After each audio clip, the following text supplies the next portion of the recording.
Welcome back to another MVP interview, but this time around we have the whole crew here. I'm here with the entire Chiefs roster, including the coach. Guys, thank you so much for being here, and I guess I'm just going to start and say, how does it feel to be the back-to-back OCN champions? Feels great. Yeah, it feels good. I love winning. Like anyone, it just, back-to-back especially, it means a lot to us to be best in our region. I don't think it quite means that we're the best team, but it means we're up there and it's a trophy we hold close to our hearts. Have you had a moment to let it sink in now that you're kind of on break? And I guess, what does it feel like to have that hard work pay off? Because it has been quite a long road for you guys. Yeah, I mean, we're all on break now, so it's definitely sunken in. I feel like the first time it didn't, because OCN was like, it was a new sort of thing to us, it being stage 1. But stage 2 we're a little bit more familiar with it this time round. And yeah, I don't know, yeah, definitely has sunken in and we're enjoying the break. Yeah, so look, Worthy, you are now the only player in OCN to get 2 MVPs, so congratulations on that. You had a massive playoffs, but I did want to ask the rest of the team, do you guys reckon Worthy is actually the best player on the team, or maybe even the league, or is there someone else that you reckon could be a contender for that? I've definitely turned the Jets off a bit, so he could, be in the limelight, so... Yeah, I mean, the Vast definitely decided to sleep that day, so Worthy could shine. And like all my call-outs just gave him a million kills, so... Nah. For us to win a tournament, like one BO3 and a BO5, it takes everyone putting in effort. Yeah. I don't know. In those BO3s, BO5s, he just really knows how to like really be consistent. And I think a lot of us like kind of... Like some of us aren't afraid to do the dirty work, We know that like not everyone can, drop 30 kills or whatever every game or something, but I'm happy to kind of just focus on doing my job and giving the calls and stuff and kind of letting the other boys reign and Trent kind of get all the kills and thrive. I'll speak on it as well. I think like the way I say it anyway, I definitely have like the most or like the least amount of responsibility, I guess, because like I'm typically like flank watch or like I basically just have like, I can just do whatever I want most of the time, just like as long as I fulfill whatever the team needs, but it just leaves a lot of room to be able to make plays. And yeah, I don't know, I think it just like, in the end, just lets me get a lot of kills, I think. So I don't know, it is a team effort though, at the end of the day. Which one of you had the biggest potato moment of stage 2? Oh, I feel like it was me, but I can't remember the moment. Oh yeah, I naded myself. That was so... I naded... What? I naded myself too. Yeah, I naded Jake did as myself well. too. Jake's was like throwing it, but I naded myself through the floor and the damage just like still got me. Like it was the floor below me and it got me. I would say me, because my nade, I just didn't let go. I just started blinking and I just didn't let go. I think I had a pretty potato moment in the Bliss game where I don't know, Jigsaw had his back to me and I was shooting him and he just 360'd and killed me because I was just shooting. Was Consulate Postmont? Was that OCN? Oh, that was Apex, yeah. Wait, Consulate Postmont. That's good there. Nightmares. Vast, you're the team captain. You've been running this team since the beginning. What has the evolution of the team been like? And what would you say were the key moments throughout that journey? I'd definitely say the past 2 seasons have been the key moments. Like, it's the best Siege we've been playing, but like, I don't know, the team environment just feels like a really good balance of like professionalism and like, like good vibes and being mates and whatever. It's like, I don't know, it's at a sweet spot. And yeah, I mean the journey, like, I don't know, we were the other day we were actually talking about like some of the things we do nowadays and how we used to like, how we used to be, how we used to play, how we used to structure everything. And we're just kind of laughing at like, I don't know how bad we were, like, even though we may have been like top 2 or something at one point or whatever, like season 11 where we came 2nd place, just the way we were like, I don't know, playing as a team and like the way we structured ourselves was just so bad. And we kind of just laugh at it now. But yeah, the journey's been, I don't know, insane. When I think back at the team we used to be and where we are today. Now, Fisho, you're the newest member of the team. You only joined for the 2021 season. What has the process been like for you joining the team? Yeah, I mean, joining the team, it was pretty easy. Like, everyone was on board with some of the new ideas, especially even, ones that may have seemed a fair bit outlandish at first. I think he helped bring us like consistency in game. Like, that's something we really did lack leading up to bring him on. I think like he helped us start finding that consistency, and like we've been working on that ever since. What we were looking for was an IGL, but I feel like after he joined, there were a lot of things that we needed that we didn't even realize at the time that he brought. Yeah. At the time, we really just wanted like someone experienced in the game, and like at IGLing, you know, a lot of our past pickups haven't always been like more inexperienced players that we had to kind of nurture and kind of teach the game a little bit. But with this particular pickup, we really wanted someone experienced. Yeah, so that's what we originally wanted. But after picking him up, we realized like, you know, he fixed a lot of problems we didn't even know that we had at the time. Look, Dgtl, your grand final match, you know, was it really so easy that you ended up playing Clash of Clans on your phone while winning the national championship? We were taking breaks to like go to the toilet, like our game plan was like really simple, and so, you know, during these like tac pauses, I think what we used them for was, you know, sort of to just take a break, which is important in long periods of play. So everyone went to the toilet. I didn't need to go, so I just went on my phone, and Clash of Clans happened to be the thing I popped up. And I just thought it was funny because I know my mates watched my game, so I just like pointed to the camera. I had no idea that use would be like on our cameras at the time, but yeah, just sort of played out the way it did. What is the most likely thing to derail the conversation while you guys are doing practice or scrims or an official game? A lot of stuff Morgan says just randomly is pretty funny. Me and Rain just kind of like, no, we do. Me and Rain do go off topic a lot in scrims, which is funny. Yeah. We sing a lot.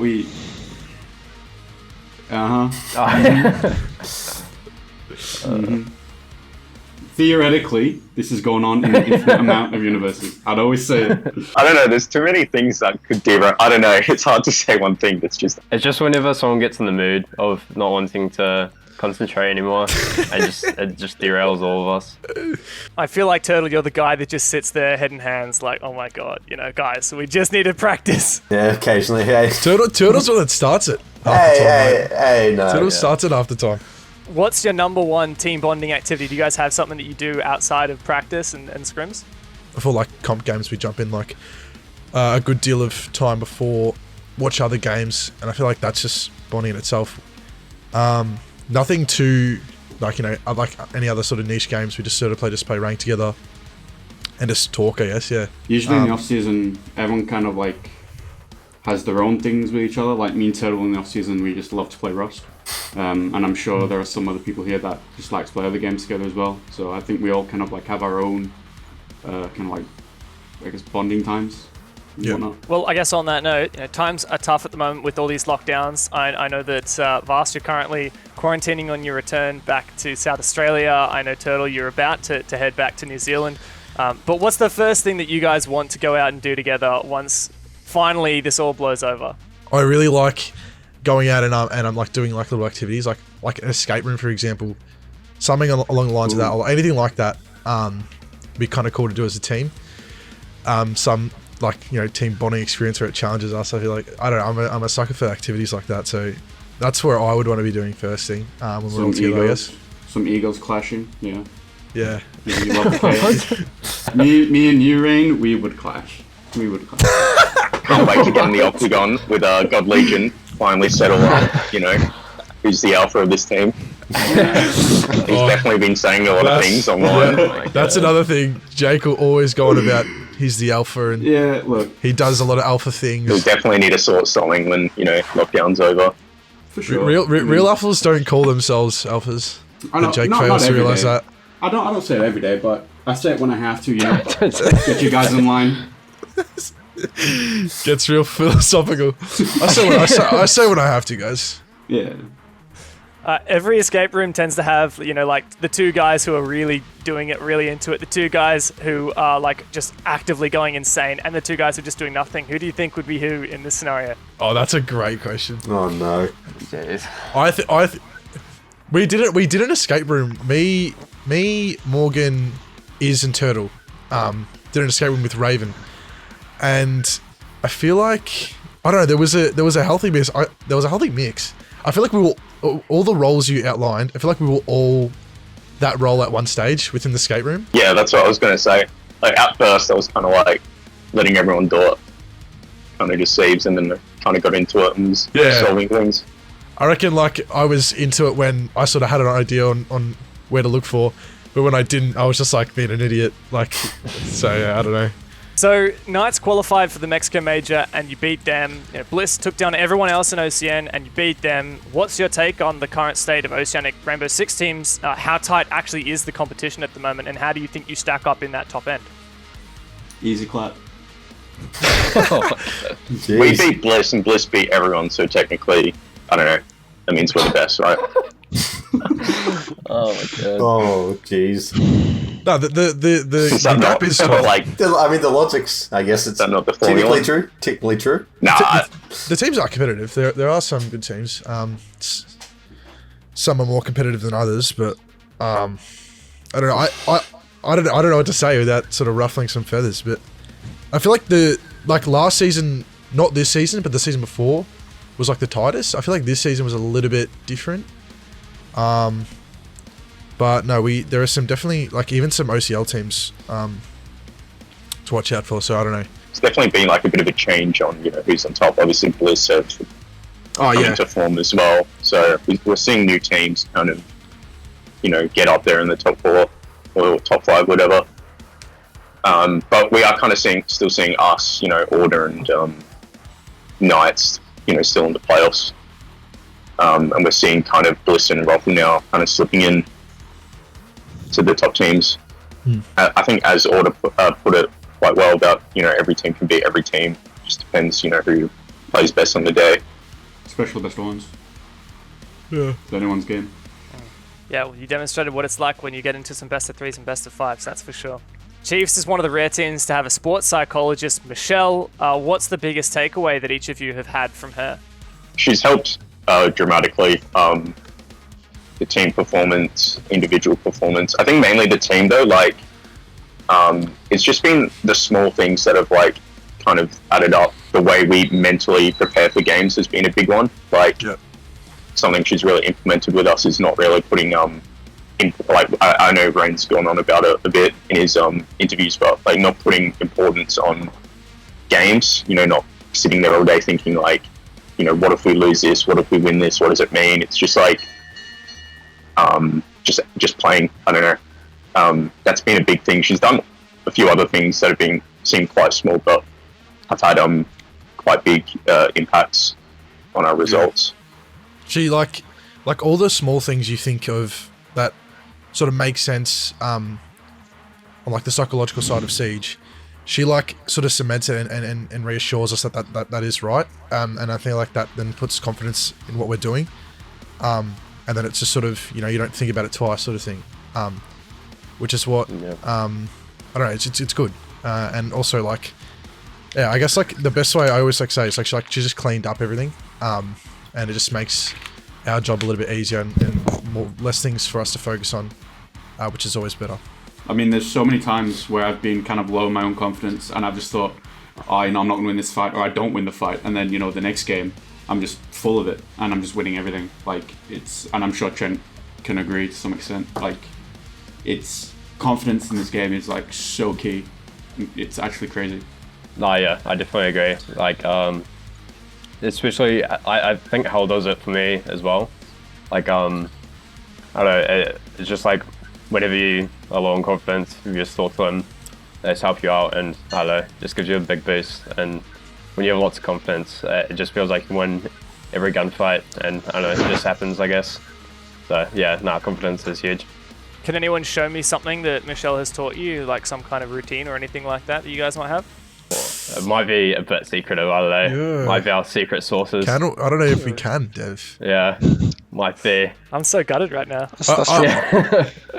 That's proprietary information. One thing we could probably say that's not really giving away our secrets is just, might be a bit vague, but just how we prepare for games on game day. Like, some people have like I can't remember, the whole science or terminology behind it, but some people are like quite different, like in the way that they prepare themselves to get to like an optimal level to play the game. And I think some of us are like need to be more calm to get to the optimal level, and some of us kind of need to get a bit more hyped. So I think if that makes sense, like that helped me realize like for game day I always need to kind of be more in a calm state to be at my optimal level. And I realized like I don't know, by kind of figuring that out how true it was, and kind of doing things to kind of get me to that level has helped me at least like kind of get mentally focused for game day and whatnot. Whereas some people, I don't know, need to listen to like music and get themselves hyped to kind of get there. Yeah. It was the first thing she did. She introduced the being in like a paratelic state or a telic state, and like one's like really excited and the other's like really calm. And if you know which one you play better at, then you can sort of get yourself into that paratelic or telic mood, and then like Iz said, play at your optimum level. Yeah. Another technique she taught us as well is so that on game day we're always having fun, not really getting at each other's throats when things go wrong. Always in scrims, gotta make sure always just let out all the anger before game day. Scrims leading up, you gotta, if you feel it coming up, you just gotta let it out, flame your teammates, really let them know what they did wrong. Really degrading sort of stuff.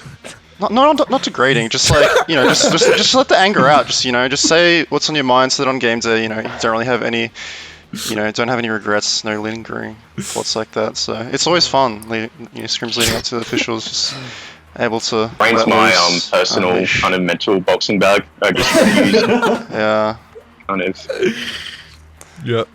So Morgan, why aren't you dropping aces every round? Stuff like that. Is Worthy usually who you give it to, Fish?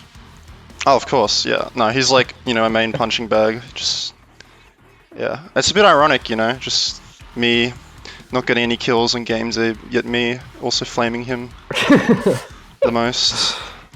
Yeah. It works, man. Look, we've all been loving seeing the player counts, but I just want to know, how on earth are you going to top the flamethrower in Stage 3? I don't know how we're going to do that. It's the rocket launcher. We'll get to brainstorming. We'll get some... might get some fireworks or something going. I don't know. I need to step it up. I think like the way to step it up is to do some simultaneous sort of things and get everyone to do it. We'll see though. We'll get to thinking. Get some new faces doing it, yeah. All right, boys. Fantastic. It was so good talking to all of you. I really hope everyone manages to get home safely. Those of you who have been, through quarantine and in Sydney, and great time in Stage 2, and good luck in Stage 3, guys. Thank you, Dave. Cheers, mate. Thank you.